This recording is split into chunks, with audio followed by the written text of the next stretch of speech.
Welcome to the Into the Wilderness podcast from the streets of Bishkek, Kyrgyzstan. I am about 12 hours away from heading into the mountains with my friend Luke Oppenheimer, who has been on this podcast before. It's actually a podcast that is often cited in emails talking about previous guests, and you will definitely be hearing a podcast from us while we are up in the mountains. He is finishing a photography project that he has been working on for the last 5 years and is showing at an art gallery in New York at the end of May, and I'm filming a short profile piece on him, all about this kind of journey and taking these last few pictures in collaboration with Swarovski Optic, actually. So that is where I am headed, but just before I head into the mountains, I'm going to press send on the latest podcast, which is a conversation with my very dear friend Sam Thompson up at his home in the highlands of Scotland, where we talk about all manner of things, but a lot about deer and the state of deer in Scotland and what that future looks like.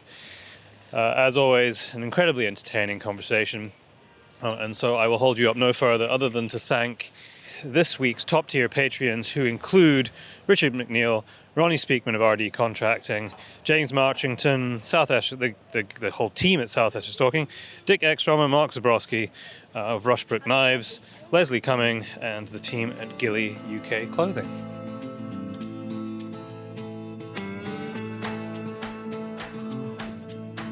Professional face on, Byron. That's what you should have. Mr. Thompson, welcome back to the Into the Wilderness podcast. The most requested and most present guest since the beginning of this podcast. Is that right? Which started with my brother, yeah. Yeah. We've done 3. We just looked. Oh, was it 3? I think it's only 3 we've done. Oh, I thought it was more.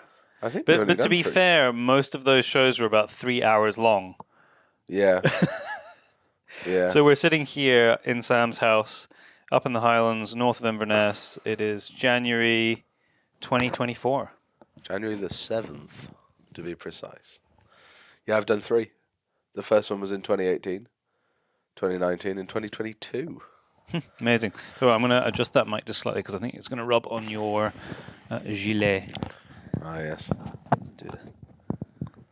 Although this is a New Zealand gilet, so maybe it's a gillet. Gillet. Yeah. How's your season been, Sam? Should we have let's have a nice practical conversation before we have a miserable conversation. The actual stalking season we had this year was Yeah, that's what I meant. I was trying to start with something positive. Let's not do some politics. We are going to do some politics on the show. Actually, it was a really interesting season because we had a really good stag season. I was really pleased. We shot 48 stags, which was great. I wanted to shoot 50. We shot 48 stags. We had quite challenging weather in terms of snow. One of the really interesting things that I've noticed in the last probably half a dozen years is the increase in east wind. We've had quite a lot of east wind this year. There's been an insane amount of east wind here. It's very good for wildfowling out of the basin. Out of the basin in Montrose. Oh. Yeah, and you didn't get it very often. Right. Whereas now all the ducks turn up all the time. Yeah. Yeah. So what we're finding is that the deer are adapting to it slowly. They still don't settle in it in the same way, I don't think. But yeah, we managed 48 stags with an pretty mixed season of wind. I mean, we must have had nearly 3 weeks of east wind at stags, which is an awful lot for us. And for those people who maybe not so familiar with wind and weather patterns affecting where deer are going to appear at a certain time of year, just roughly explain why that would impact their movement and where they are, particularly at that time of year. I actually think you can. I think wind and weather improvement. In fact, if you speak to fishermen, wind direction has a massive effect on salmon in a river system. Now, what? Like, they're in a river, they can't feel the wind. How weird is that? But anyway, yeah. So deer rely on red deer in our sort of environment. Certainly rely on a hefted knowledge in a lot of cases of their landscape. I always describe it to people a bit like when you're a child and you had and you were allowed to like play out by yourself. There was like degrees of of that like landscape that was around you as a small child, there was ever increasing, generally to a point,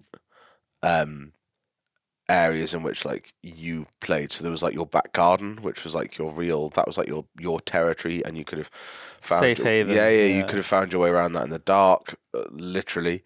And then there was kind of like the next bit of ground that you kind of were allowed out to play on, and that maybe went to like a big tree or something like that. And you had that period of your life where like beyond the big tree was a bit of a mystery.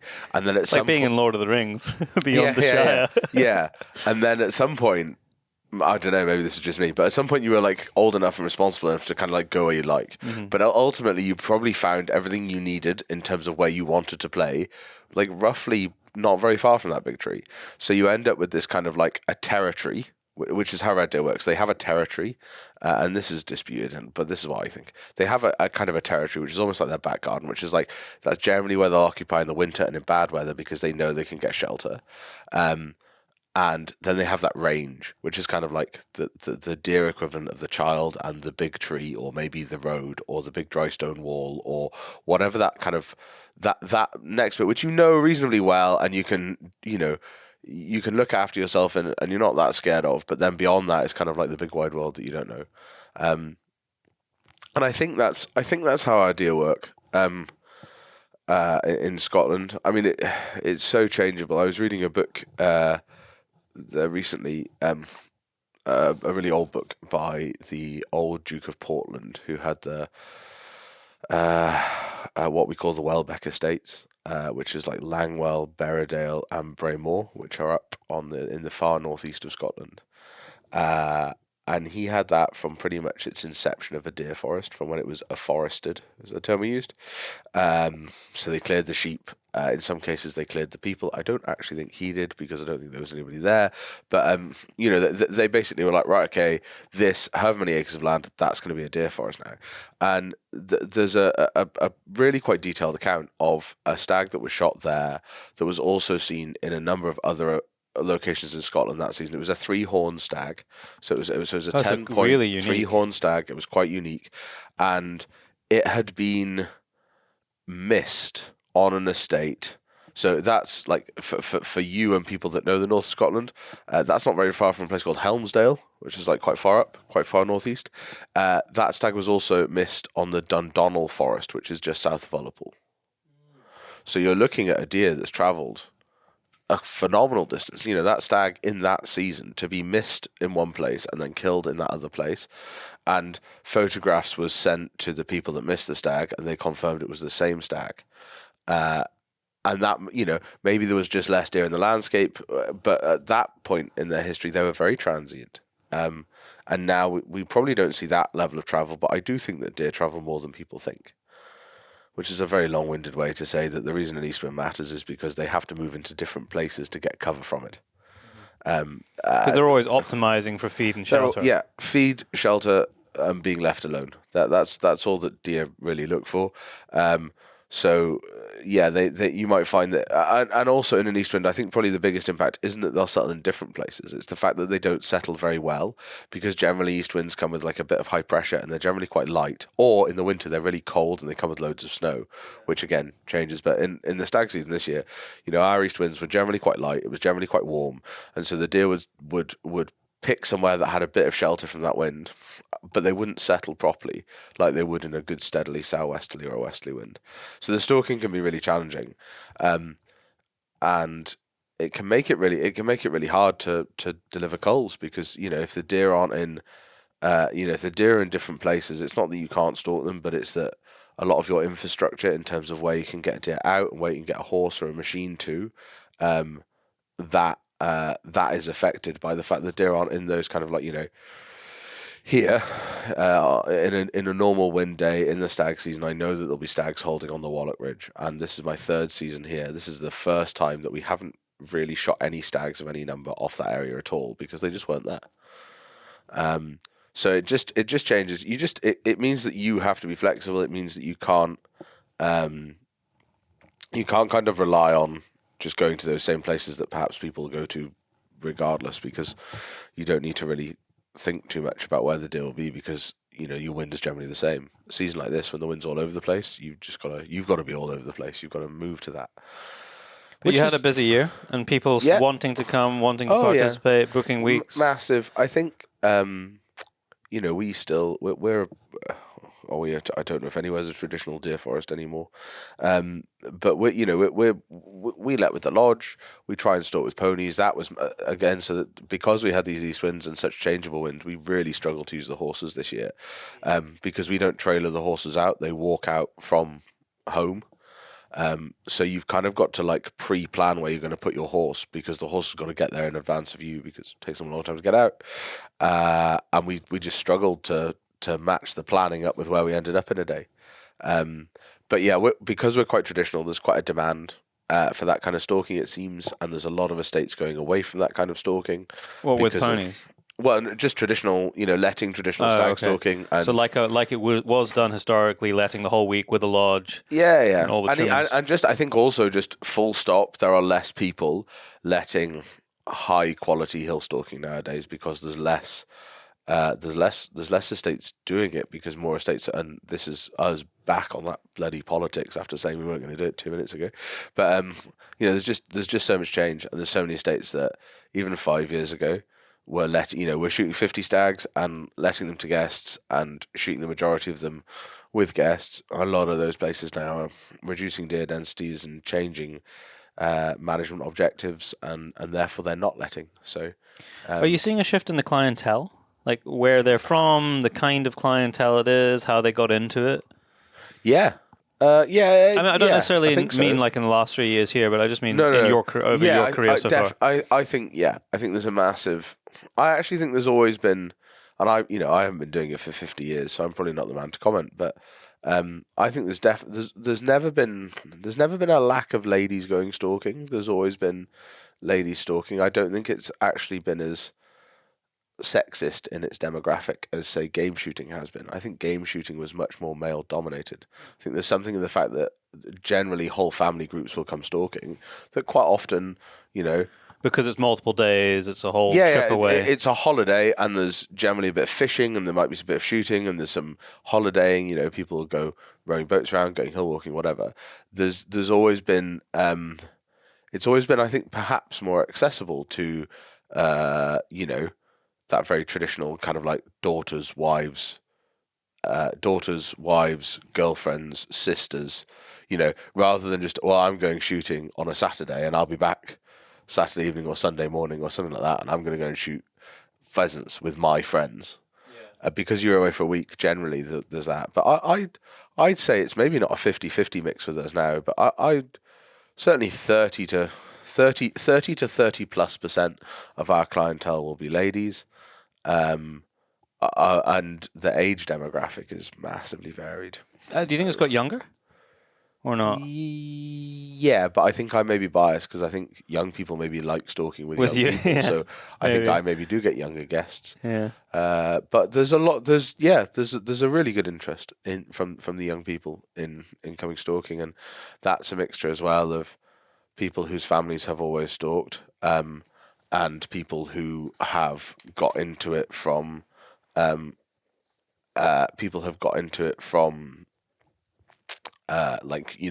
watching Meat Eater or listening to your podcast, or all these other kind of like avenues that we now have, that we Instagram, all that kind of stuff, that even lots of other ways to find out about it. Even when you and I first did a podcast in 2018, 6 years ago, even then there wasn't that. I don't think there was that so many like avenues. There wasn't the same level of high quality media about it and things like that would get people from just totally different backgrounds with no family experience or friend group experience to go hunting. Probably the same everywhere, I'd guess. We've probably talked about this, but Meat Eater and that kind of stuff's just had a huge impact. Because it has become more mainstream. Yeah. And I think interestingly, that's probably had an impact even in the old school, in inverted commas, of guests and people. What change of mindsets? And just immediate family members. You maybe had someone that came stalking, by himself 2 or 3 years ago, by themselves 2 or 3 years ago, whereas now there's interest because it's kind of cool. Like their children are probably more interested because it's not necessarily just exactly what their parents did. It could also be this other thing that might lead to them going and shooting a moose or something in a tent in Alaska or whatever they want to do. So yeah, I think it is changing, and I think that the other thing that can't be underestimated is just there's still just as much international interest, I think, in coming to Scotland. It's maybe changed a little bit since it became a lot harder to export trophies. I think there's been a bit of I've seen less interest from the typical North European, so like the Germanic, the Scandinavian, the Germanic, those countries, they're probably maybe because it was so easy pre-Brexit to do. But I think it's important for most of those people that are coming over stag stalking. It's important that they take their antlers away, and I think a lot of those people now aren't that bothered about coming here because they can much easier take their antlers back from a different place. But for the Americans, for example, it's that difficulty hasn't changed. It's always been the same, or has it? I actually don't know. I think we've always had to have vet inspections. I think we have. I wouldn't be. Yeah, I don't think. Me. And I think ultimately as well, if you're coming from, we used to have German guys, especially in Scandinavia, that came every year. So it wasn't like a very high cost, not once in a lifetime perhaps, but if you're coming from America anyway, the cost is significant. So an increased cost in getting your trophy home probably matters less. Yeah. And also it's interesting actually this year.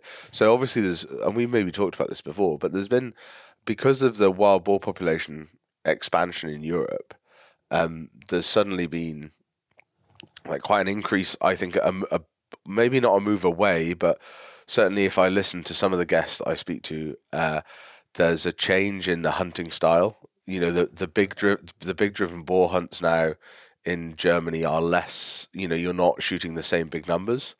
They're more of a kind of, they're still going on, but it's as much about the social as it is about the shooting, because just the amount of, there is a lack of game because of the amount of people that are hunting with night vision and thermal.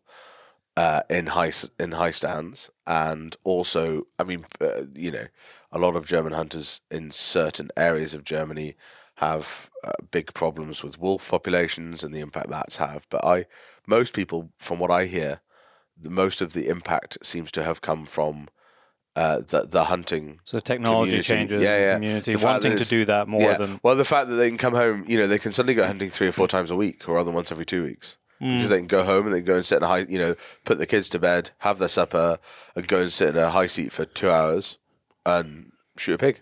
Yeah.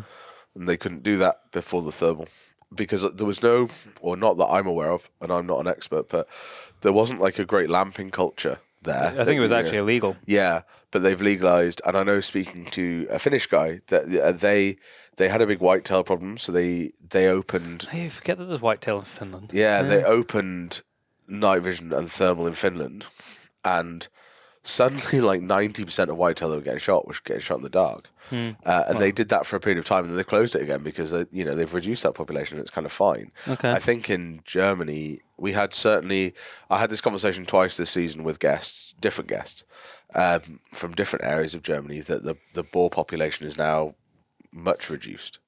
Okay. And is not as the driven hunting suddenly not such a big thing. You do need a good population of animals, whatever it is that you're driving, to make driving work. Yeah. Otherwise, excuse me.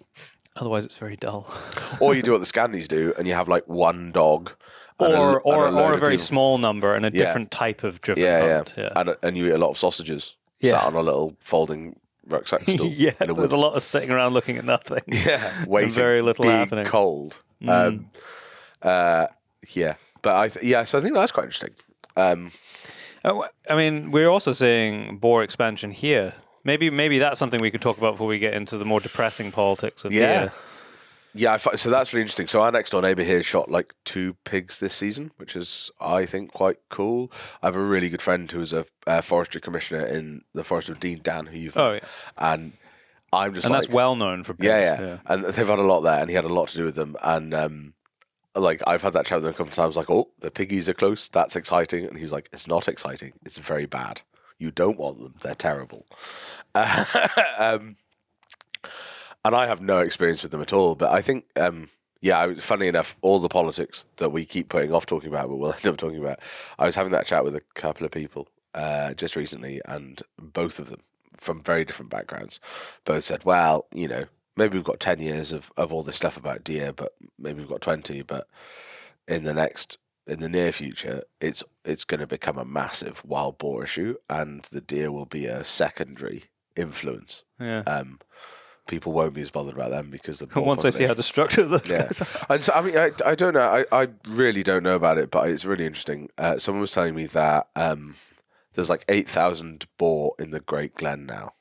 As many as that. So they get. I mean, how the hell do they know? But, I don't know. I've seen a lot there. Someone was saying there's either 8,000 deer in the Great Glen, or there's 8,000 pigs in the Great Glen, or there's 8,000 pigs in Scotland. There was 8,000 was a number that was put out. Okay. And you can run some like really quite simple maths based on how they breed, so that you can see that in 20 years there'll be 200,000. Okay. Like we're getting to a point where the population is big enough and viable enough that the explosion will suddenly go woomph, which I think is what happened in Germany maybe 10 years ago or 8 years ago. When then they had swine flu and it crashed.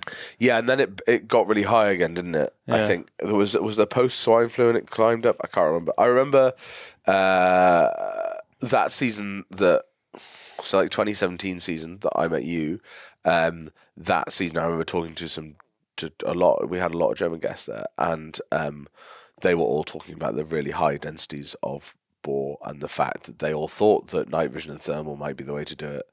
A lot of them were.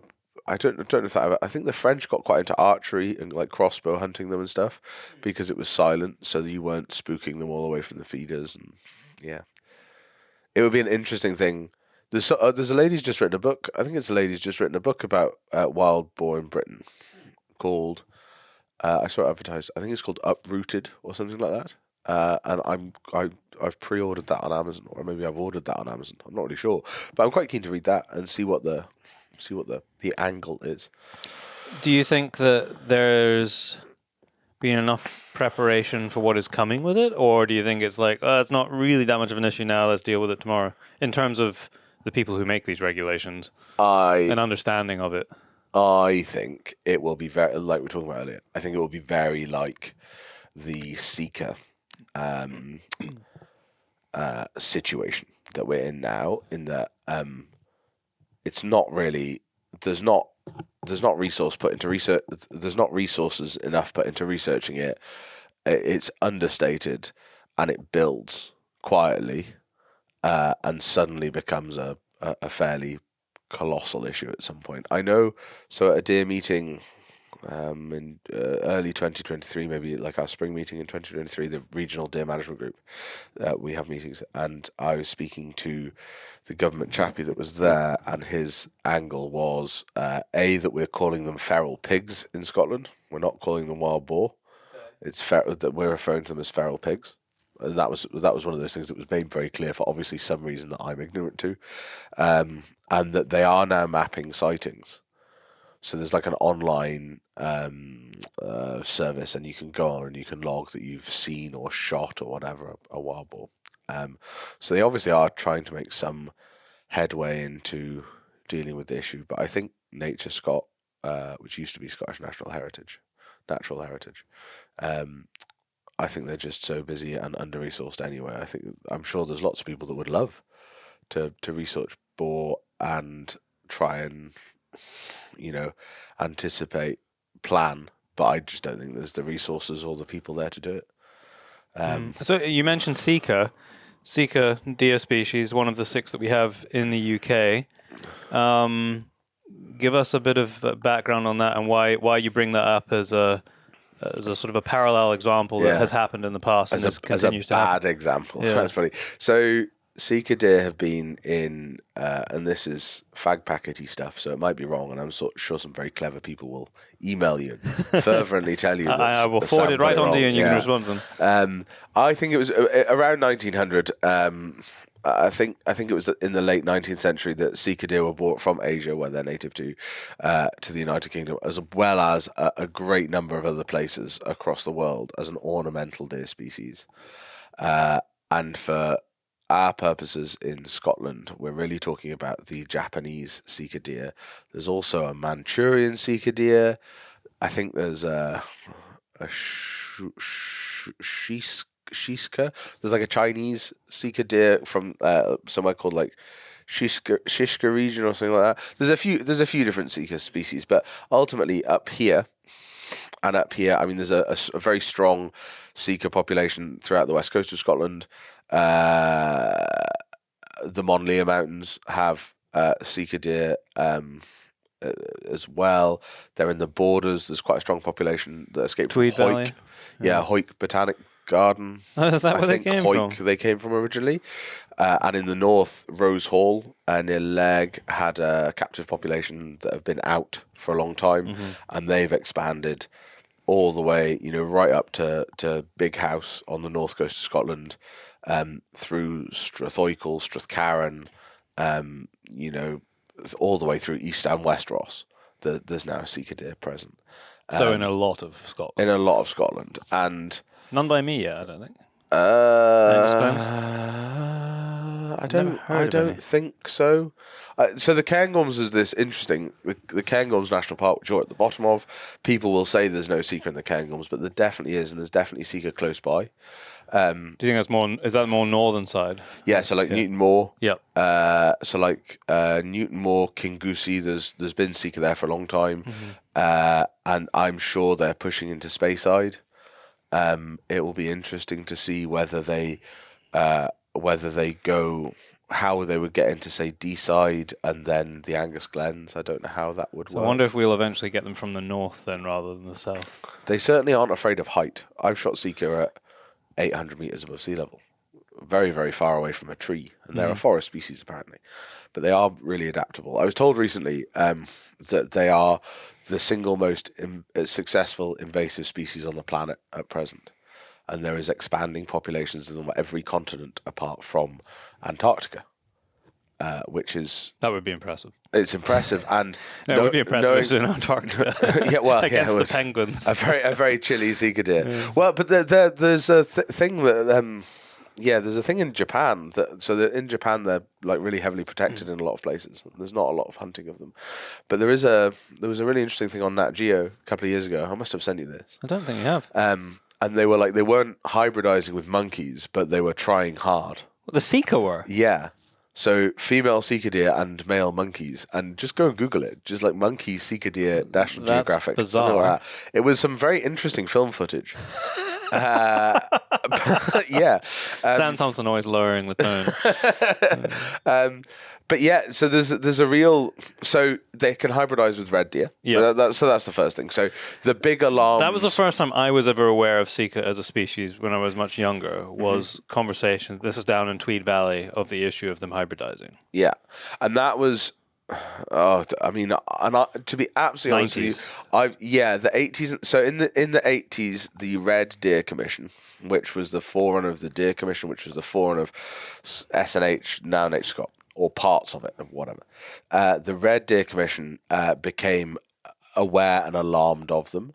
And as early as the 80s, which is now 40 years ago, the Red Deer Commission said that we should, I can't remember what the wording was, but they essentially said that they weren't welcome here and we should try very, very hard to get rid of them. Yeah. And that was in the 80s.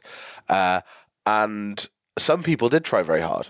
And some people, I think, made good headroads. But I've actually decided that the best thing for me to say about hybridization is that I don't really understand it, because my understanding always was that where it had occurred in this country was in areas, especially Argyll, where, because of forestry management reasons, red deer populations were pushed down to very low densities for tree growing, because red deer are relatively easy to kill.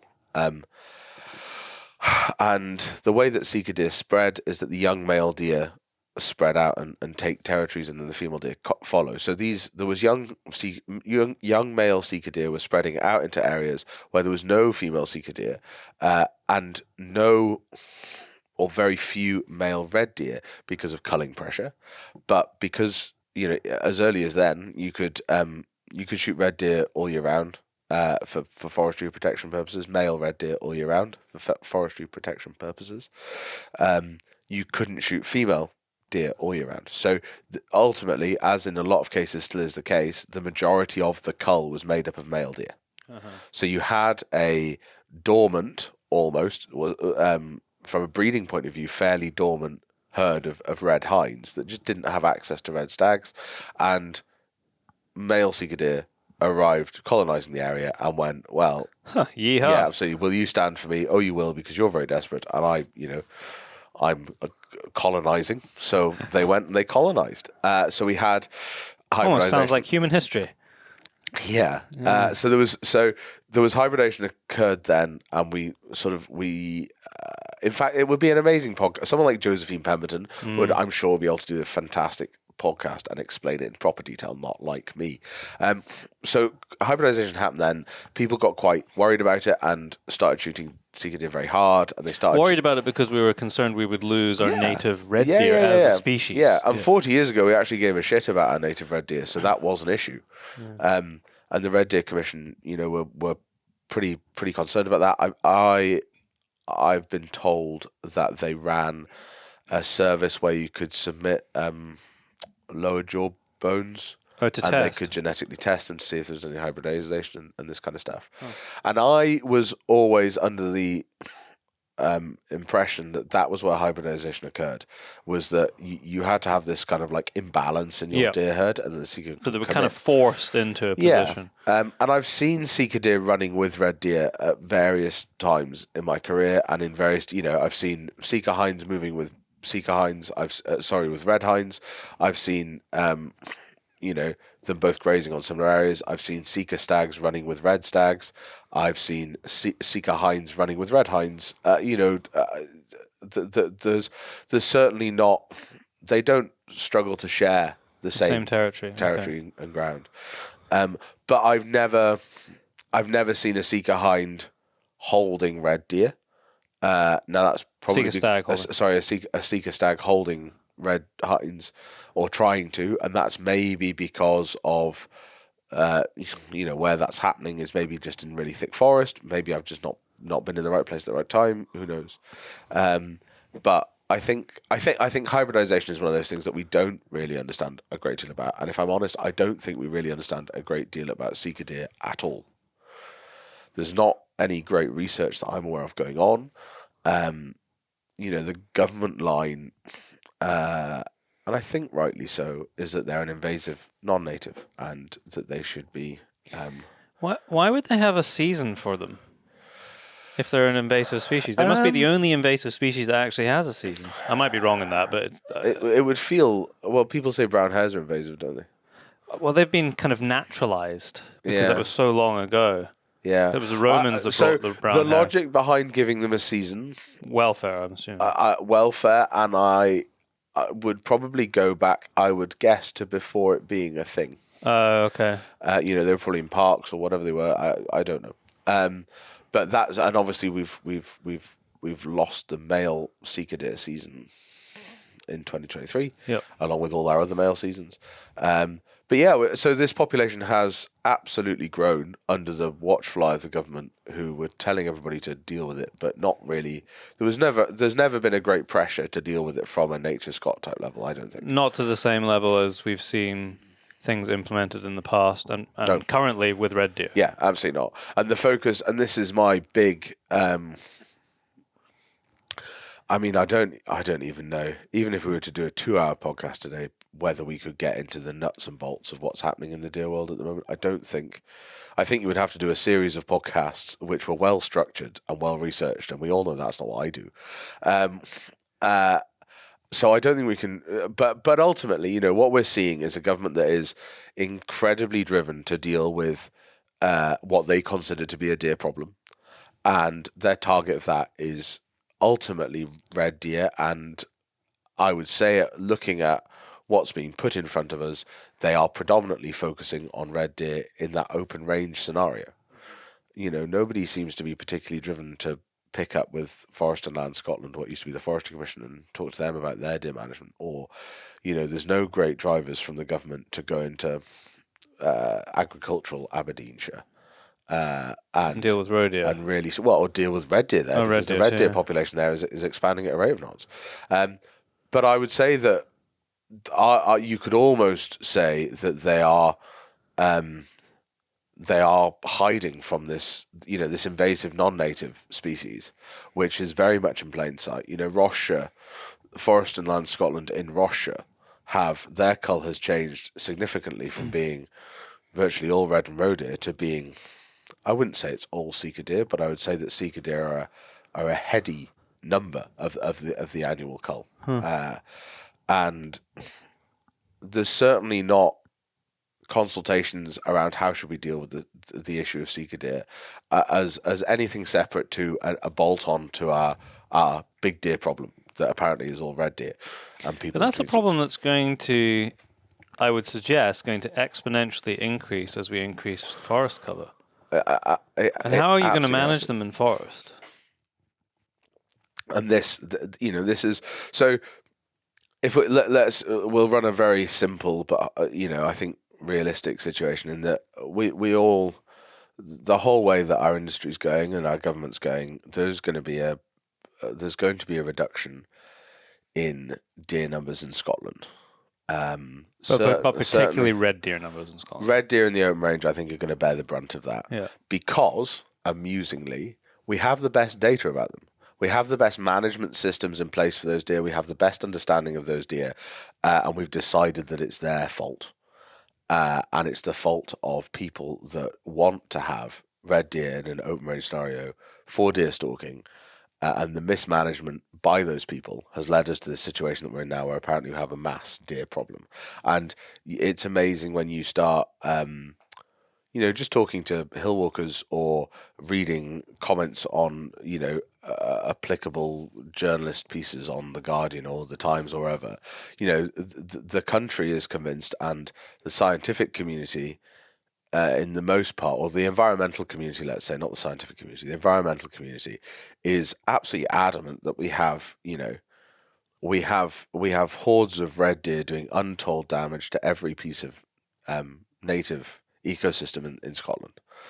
And it's because of negligence on behalf of the deer management community. It's because that the government's allowed them to do this. And, like all good things, it's now turned into the fact that, deer are a big problem in us delivering on climate change, and our climate change credentials are impacted by deer. And in fact, the consultation that was released 2 days ago the title is Managing Deer for Climate and Nature. And you go, that is, right. What does that mean? I mean, that's the stage we're at. So, deer populations are going to reduce. And what I would say is that reducing red deer populations is not massively challenging in the most part. Certainly not in an open range scenario. It's been done countless times. In some cases, very successfully. What I don't think, and we're ultimately doing this because we want to see an increase in woodland cover, and in a lot of cases, the vast majority of cases, we want to see an increase in native scrub woodland cover. So birch woodland, fir trees, oak trees, our native mixtures of forestry. And I think what I have been concerned about for a good long time is that we're going to reduce the deer population, which is going to allow, in most cases, to have successful. We're going to plant that woodland in most cases. We're going to grow this scrub woodland, which is going to be very thick. Mm-hmm. It's not going to have provision for. It's not going to be spaced. It's not going to have fire breaks and things like that in a lot of cases. Because you're talking about a lot of natural regeneration. Well, regeneration either from banks of existing stuff, or there's seed banks that exist in a lot of those places anyway.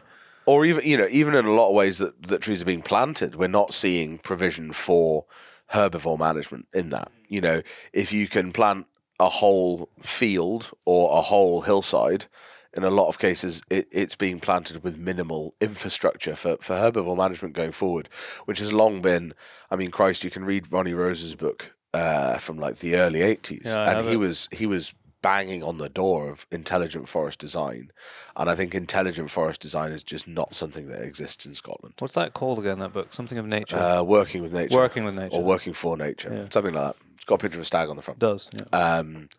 Yeah, so we're going to grow this scrub woodland, and what's amusing is that what we're putting in place is a perfect habitat for deer, and we're never going to get rid of the particularly deer. perfect habitat for sika. Well, and this is exactly it. What we're going to do is we're going to suppress a population, but we're never going to get rid of it.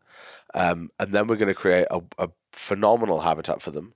We're probably going to have, I would suggest in the future, a large degree of straight sika or sika hybrids that are going to thrive in that environment. And because of how that woodland's being created, and in a lot of cases, we see this a lot. I was speaking to a guy down in Cumbria who's involved in a lot of these woodland creations that they're doing down there, and a lot of that's tubed woodland.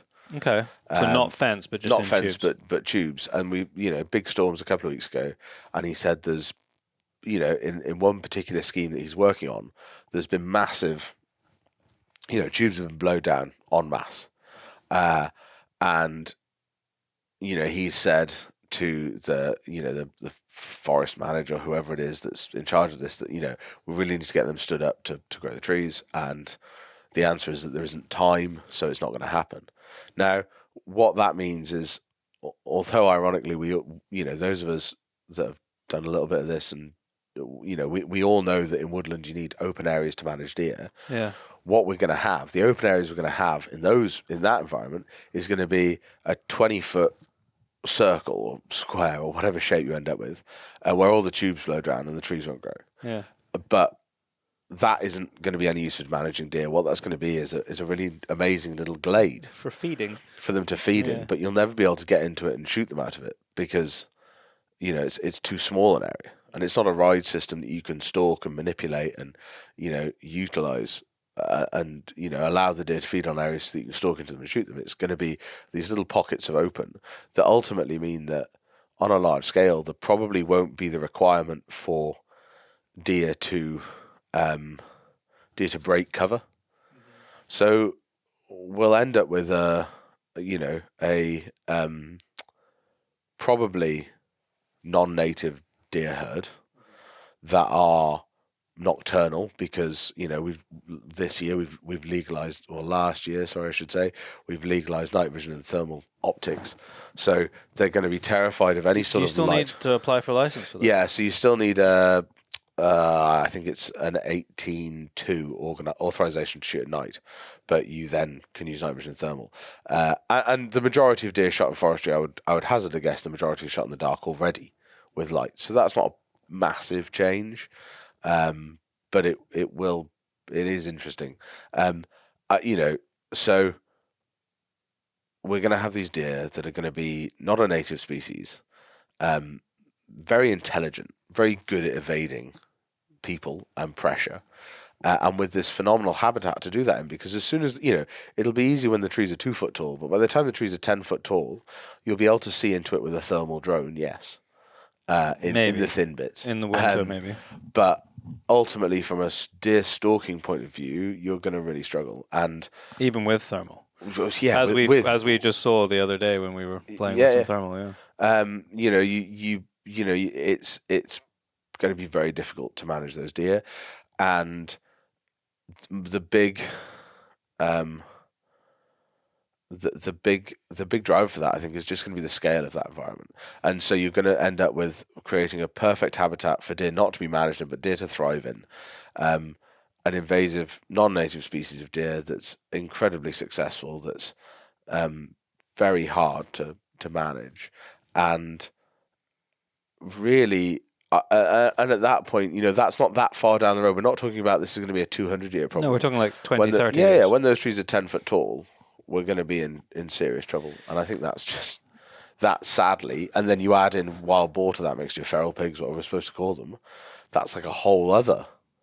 So do you think we're going to have to see? I mean, it seems like the march for afforestation and reductions in deer, large reductions, particularly in red deer numbers, has already been happening and is continuing to happen and will continue to happen. It seems like that is where the momentum is. Do you think that one of the discussions that we should be having now to get ahead of it is how should hunting, which are management practices, need to change? And by that question, I'm thinking in Europe or Scandinavia, which is often pointed to as we should be more like Europe, we should have more tree cover, and I've covered how that maybe doesn't make sense in the Upland podcast series, but they don't hunt in the same way as us to manage that. There's a lot of, you were talking about driven hunting earlier. There's a lot of driven hunting, and that is not, I mean, there's a cultural component to it, but there's also just a practicality component to it. And I think when a lot of people think about driven hunting in Europe, they're thinking about boar, but maybe don't realize that, yes, a lot of boar hunting, but a huge amount of deer driving as well happens there. So I think there's two really interesting things in this. Firstly, I think that we're quite unique in that we are our sort of stalking, our recent stalking history, especially if we forget about the highlands for a little while, if we forget about red deer, open range, that kind of stuff, like you say, wider across Britain, we're looking at more tree cover. Well, actually, deer management across Britain, I would say, has not ever been something that government has been interested in to start with, really. And there's certainly never been, beyond the Forestry Commission doing what they do in their holdings. There's not really, I wouldn't say there's massively effective deer management across lowland Britain. I don't think anybody could argue that we effectively manage deer in Britain, in the most part. Yeah. Well, there's a lot of lowland areas, and that's mostly done by recreational. The majority, people. It's predominantly recreational hunting. It predominantly fits around Crop protection, agriculture, crop protection. It fits around other hunting, driven shooting in a lot of cases.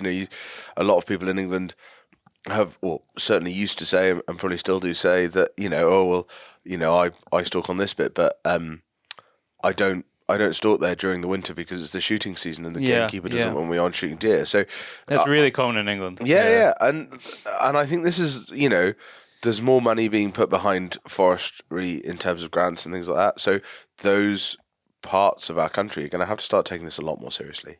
And I don't think they are. And I don't think government's that bothered in Scotland because they've got this wonderful low-hanging fruit and this massive stick to just beat the shit out of Highland deer stalking all day long.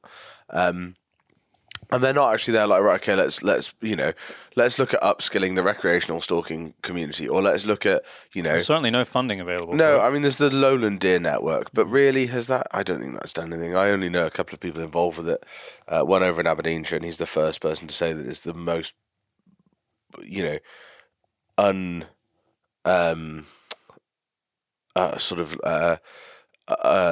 just doesn't work.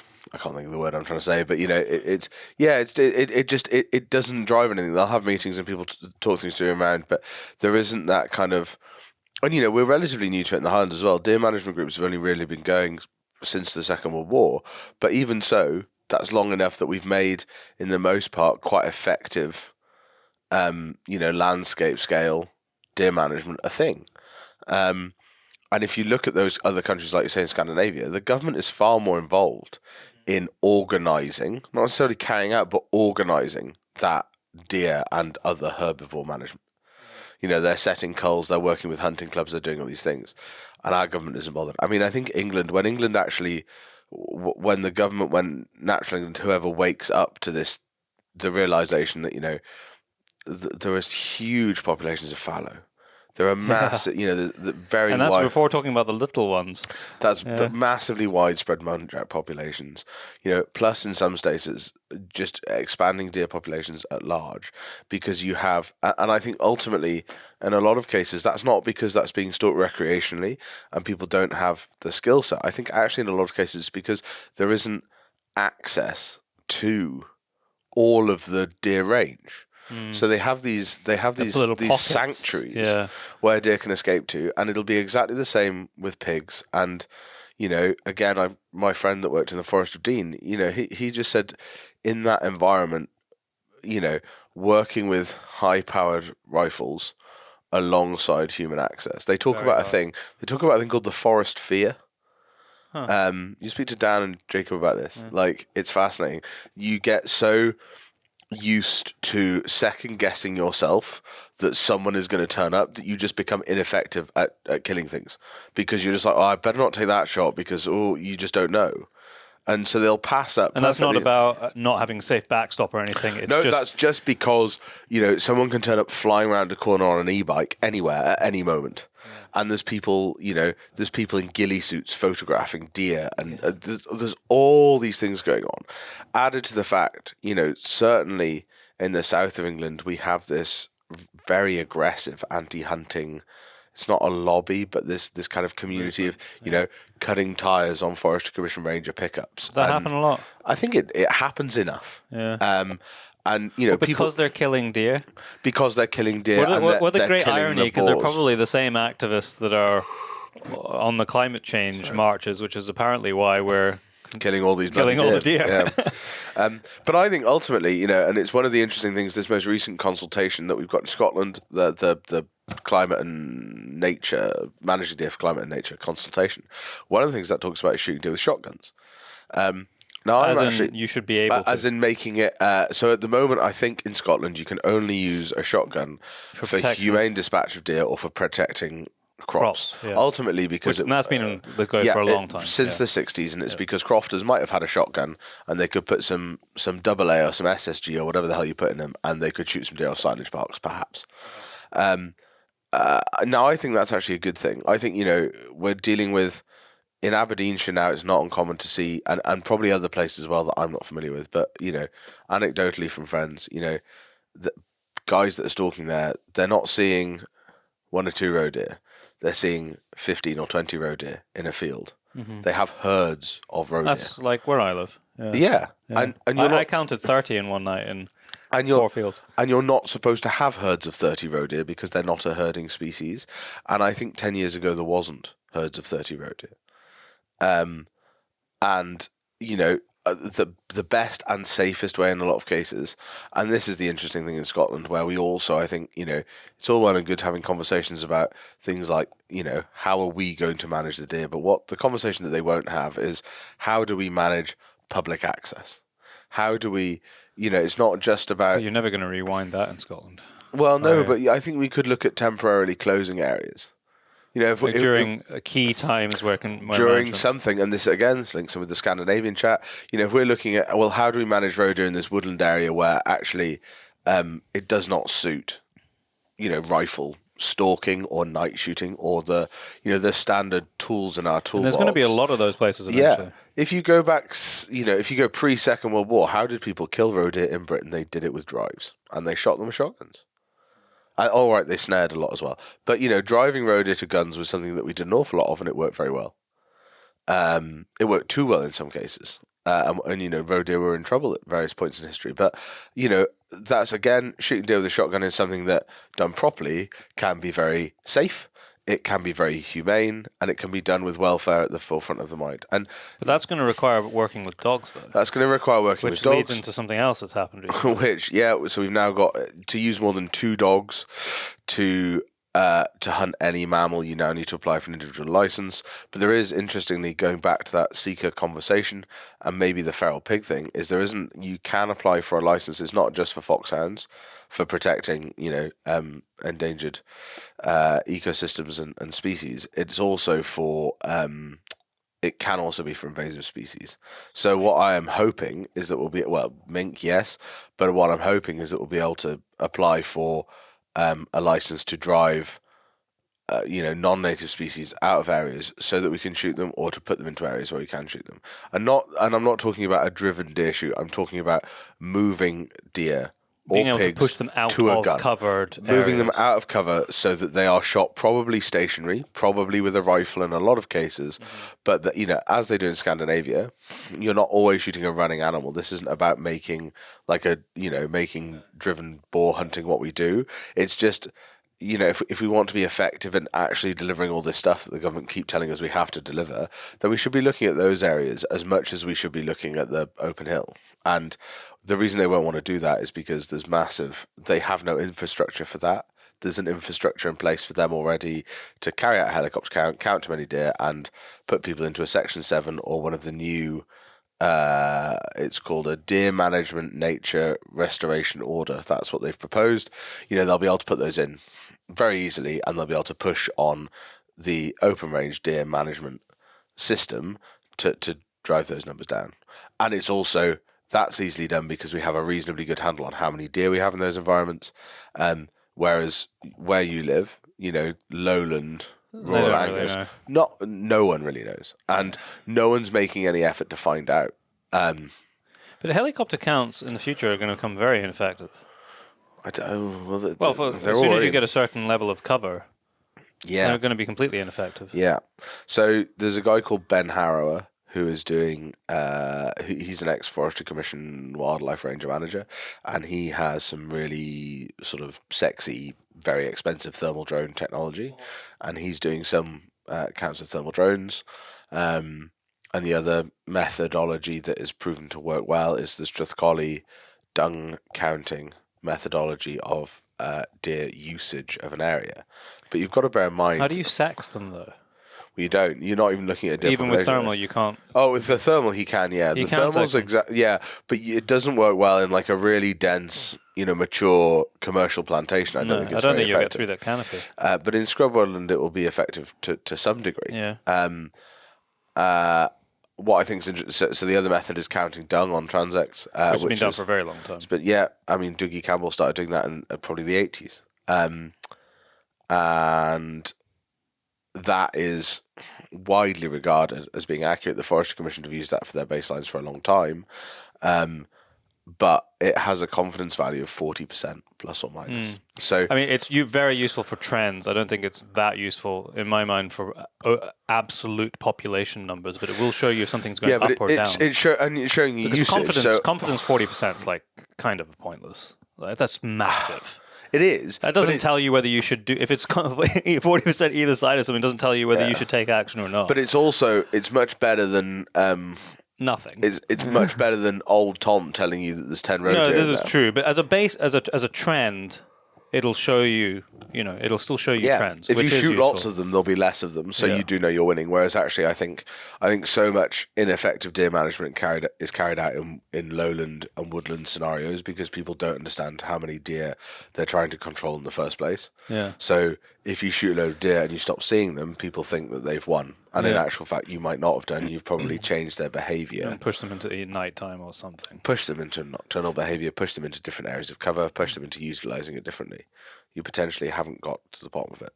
And also, and this is what makes me sad is that deer are, we're constantly seeing deer being, deer are the problem, and they are. But, we've also got protected mountain hares now. So if we want to establish forest cover, the relationship between blue hares and damage to upland forestry plantations is long recorded.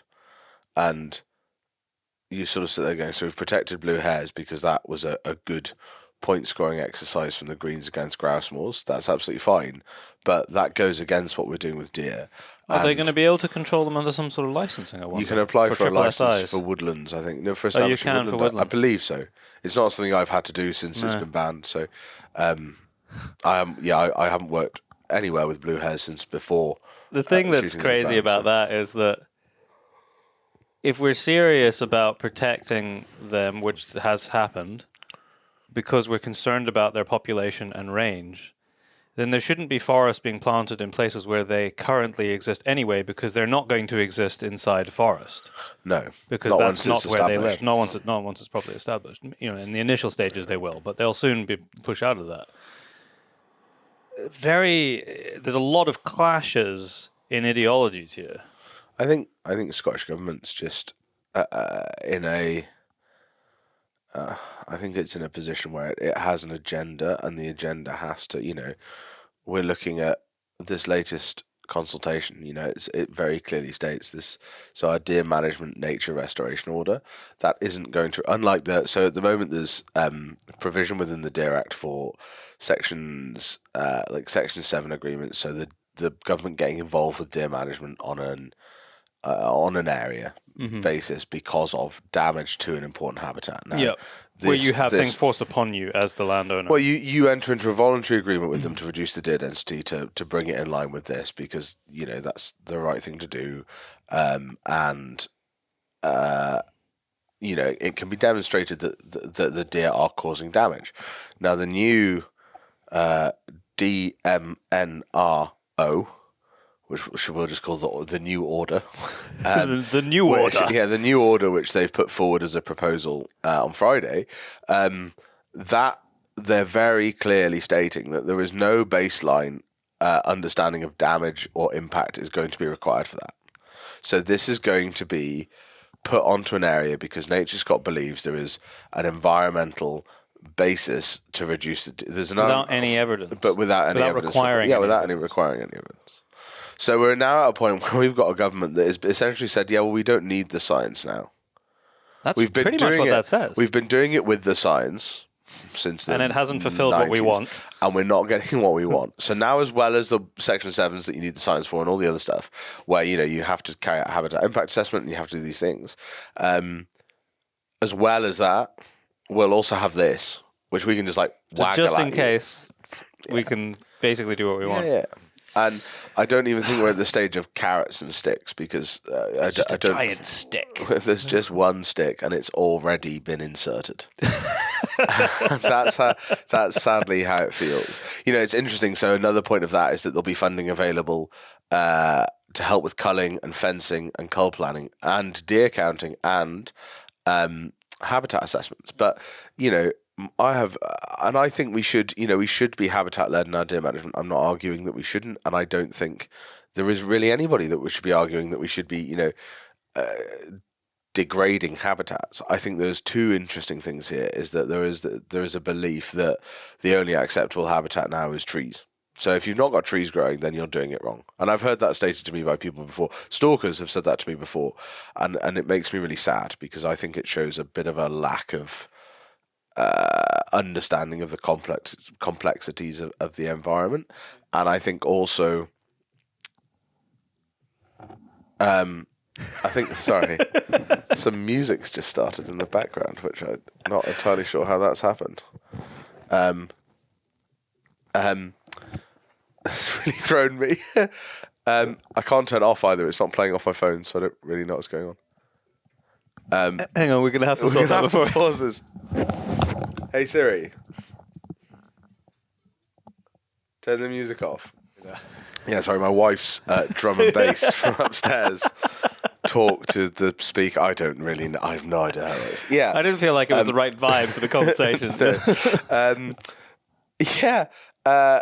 So anyway, so we've got this massive focus on what all of this, and it doesn't say it in as many words, but our government now is entirely driven towards natural capital, and they see that as being peatlands, they see that as being woodlands.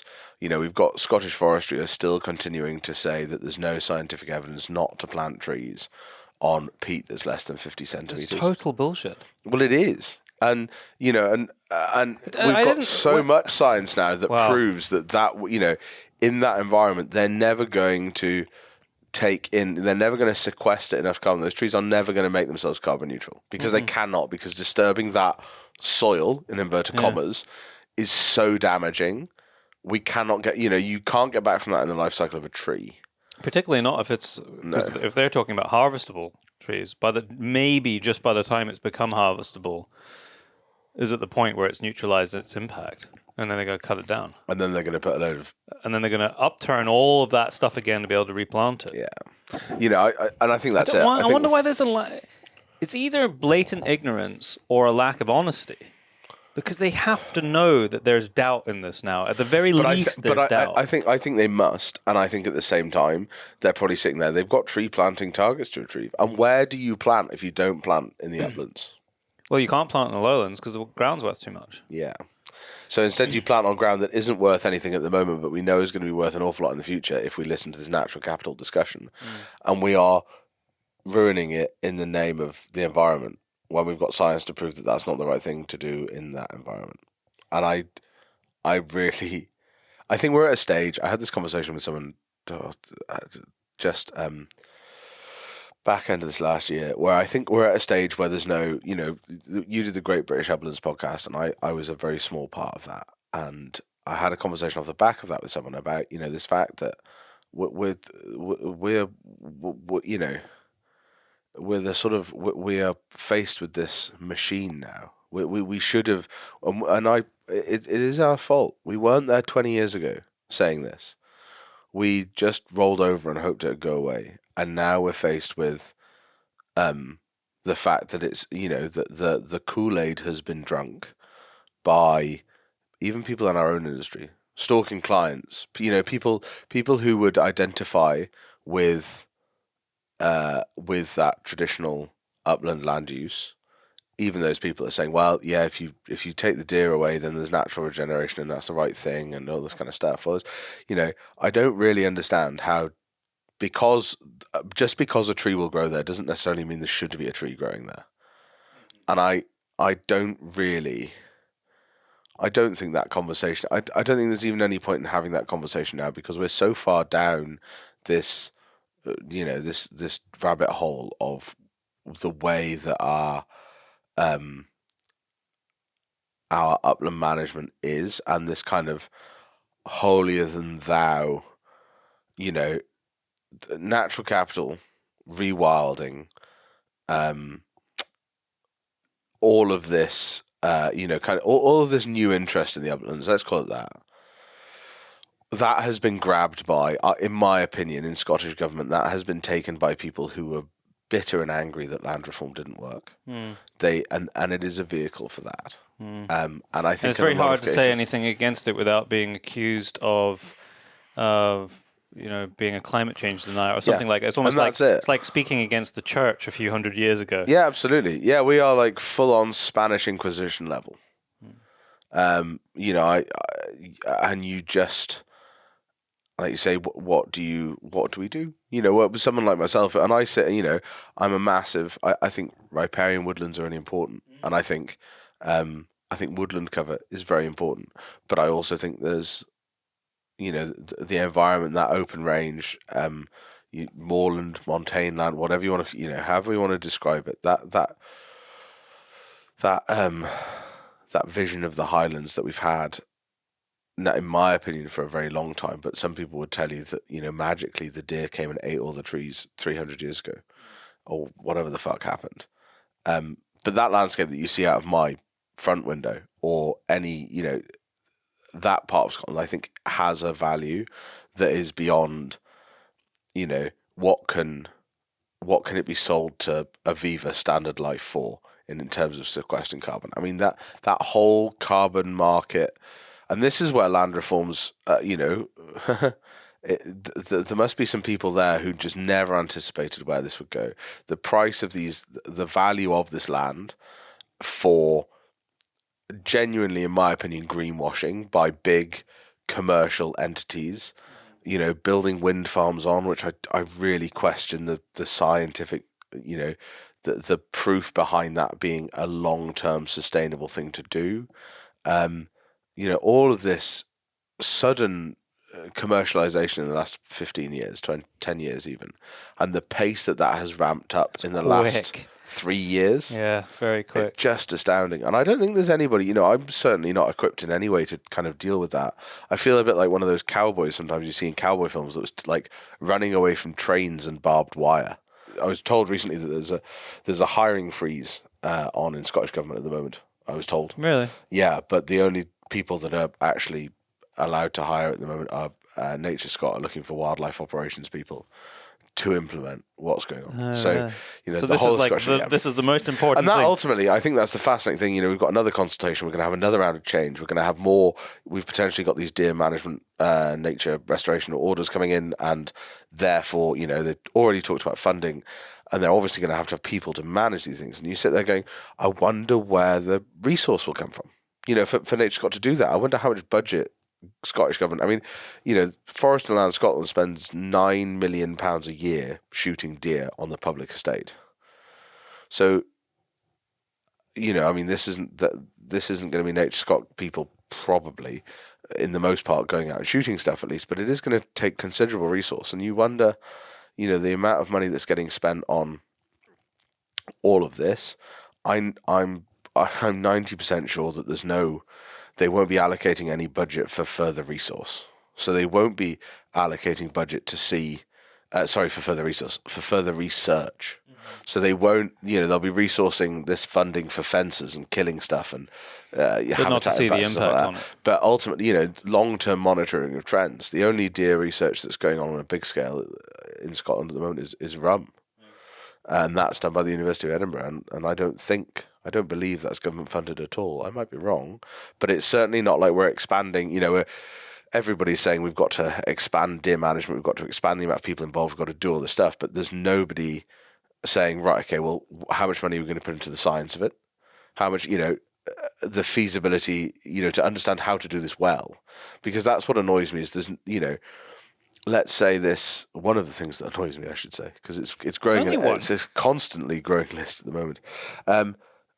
Let's say they legalise shooting with shotguns. So they've just legalised shooting with night vision and thermal.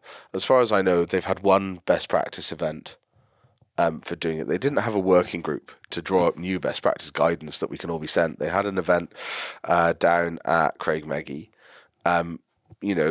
so shooting deer with shotguns. Are we going to have a whole new relaunch of best? Because we must have that. The night vision and thermal thing, I don't really want to talk about. The only thing that makes me laugh is they based this on a study that they did, and they got a load of night vision, a load of thermal, they gave it to some people and they went and shot stuff, and that's fine. And so we've made it legal because apparently there's no welfare concerns. But I did kind of roughly work out what the cost of the average, the quality of the units they were using was good.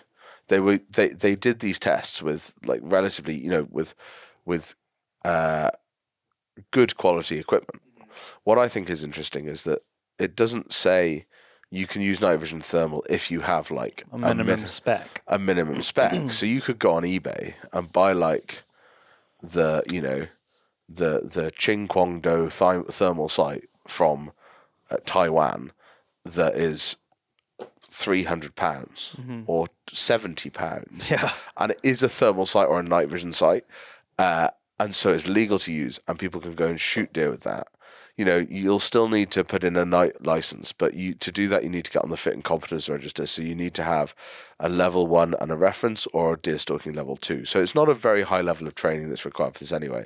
And interestingly, a deer stalking level 1 or level 2, as far as I'm aware, at no point is there any training of how to do this in the night. There never used to be anyway. Yeah, I don't know if it's changed. So it does kind of worry me that it's going to be a matter of time until there's like accidents start happening, because people, a farmer who's got to shoot deer in his silage park goes, oh, actually I can get a night vision scope to do that. Well, I can get this one on eBay for like £12. That'll be great. Puts it on and goes, oh yeah, look, I can see that deer-shaped thing in the dark. Great, wallop. And it ends up not being a deer-shaped thing. I think that's the... You have to be very careful about that. Well, exactly. I also just had a thought about the shotgun side of it. That's going to have to be with steel. Now, when those original... Is it? Well, I mean, we're moving away from lead with everything else, right? Yeah, so why wouldn't it be with steel? We are moving away. Yeah. So, and when those original, so like you were saying earlier, the shotgun has always been, it has always been possible with the correct reasons to use shotgun for.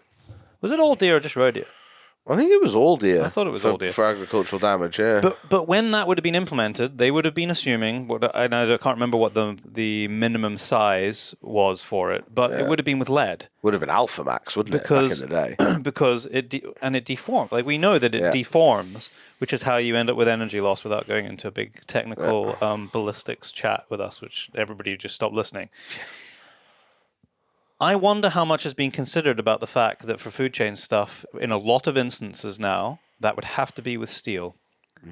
I'd be very curious to read and look at the detail of that, because I wouldn't be surprised if they haven't thought about I that. wonder if we could get copper shotgun, because copper. Yeah, I guess you could use copper. And also, interestingly, so just Was it to copper have coated? to parallel to stravage slightly into a different realm of less misery and more boringness, but would a shotgun be better at shooting deer? So a copper bullet out of a rifle generally carries more penetration. It deforms less, it penetrates more.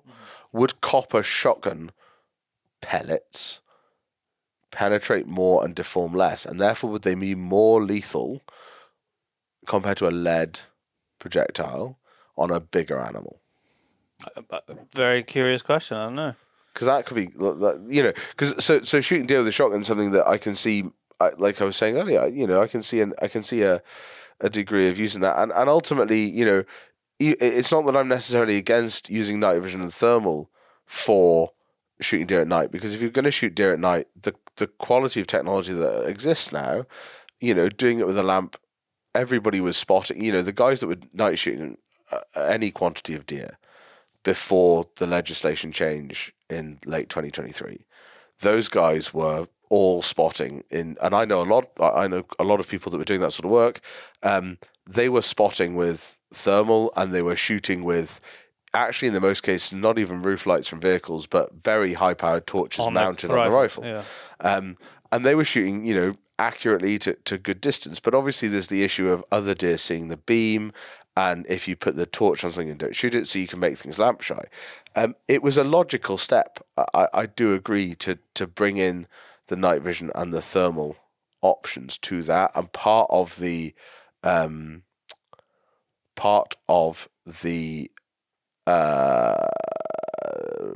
requirements to get a night license of any kind is that you have a dog available to track deer, which I think is very important. And I believe that this potential shotgun amendment to the Deer Act will also be on a fit and competent basis. So you'll have to have that minimal level of qualification.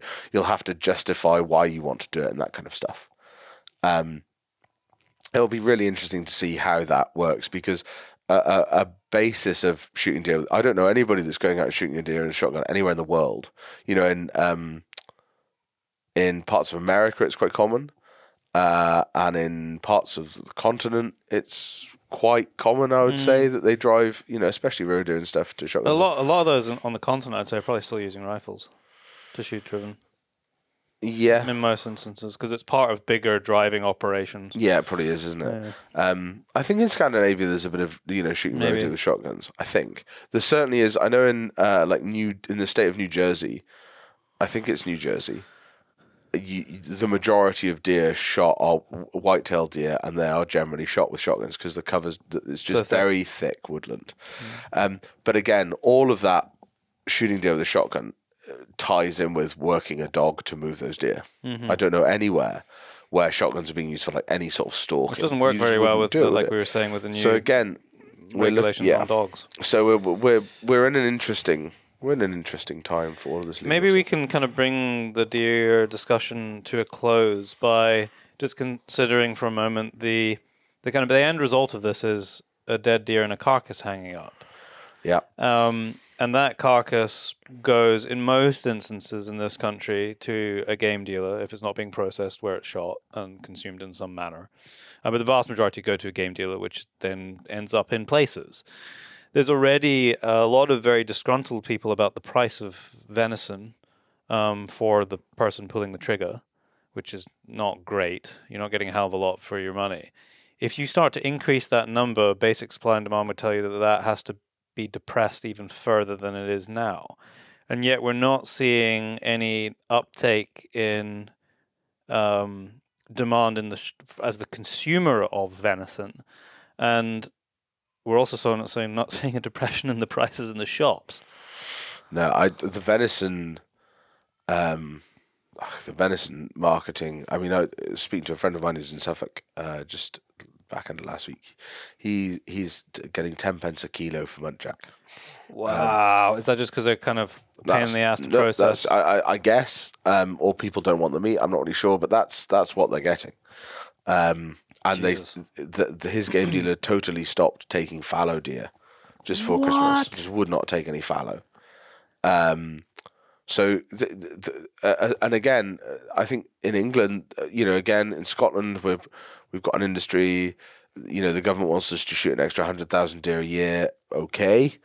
But we've got a reasonable infrastructure for game dealers. We've got there's a lot of good quality processing. Estates generally have a high quality of processing facility, certainly compared to the average landholding in England that shooting deer, I would say. So we have a better supply chain. And I think probably, if I'm absolutely honest with you, I bet Scottish venison sells better because people think Scotland, monarch of the Glen, delicious venison. But yeah, how the venison industry is going to cope with that extra quantity without any subsidy from the government, without any further marketing budget, or that is a huge, massive. Very little consideration has gone into and that. I don't think it has. I believe in this consultation. I haven't read through it fully because we've been busy, but they are going to get rid of the game dealer's license. Really? Yeah, apparently so. To ease up the legislative burden or something like that. I mean that I'm not one for more regulation, but that seems like a really shit idea. And it's also just like it's not going to, like you say, what I think would work if you want people to shoot more deer is the government saying, right, okay, well we're going to put a levy on venison. So we will make sure that it never drops below £1.50 a kilo. And they will never do that. Or what would be better than that, I think, would be support it as an incredible resource of the country, like we support whiskey. Yeah. And market it to the world and to the rest of the country. Chuck the money into a marketing budget. That would be smart, because that's not just a play for today, that's a play for the future. That's very true. I think that, I think that's just, I think that's beyond anybody. No one in government that is making these decisions is actually listening to the industry enough to realise this. No. I genuinely don't think. And that's such a shame. Well, Mr. Thompson, as always, it's probably been a slightly more serious conversation than we've had in the past, but a good one and a necessary one. I think your young daughter might be calling your attention. Yeah, it sounds from like upstairs. So that's probably a good time to call an end to this. But thank you so much for your time. My pleasure. It's always lovely. And we should probably try not to, as we say every time, we should try not to leave it as long. Well, at least once a year. Maybe one day, because all those people that ask for us to do podcasts are all very boring people like us, and maybe we should do like a short, really geeky one about guns and boring stuff. Yeah, we could do. We could do like a super technical one. Yeah. But right now, I'm going to go make a cup of tea and steal some of those chocolates. Well, that sounds a great idea. Yeah, and then I've got another podcast to record. Spot on. Well, it's a pleasure. Thank you very much.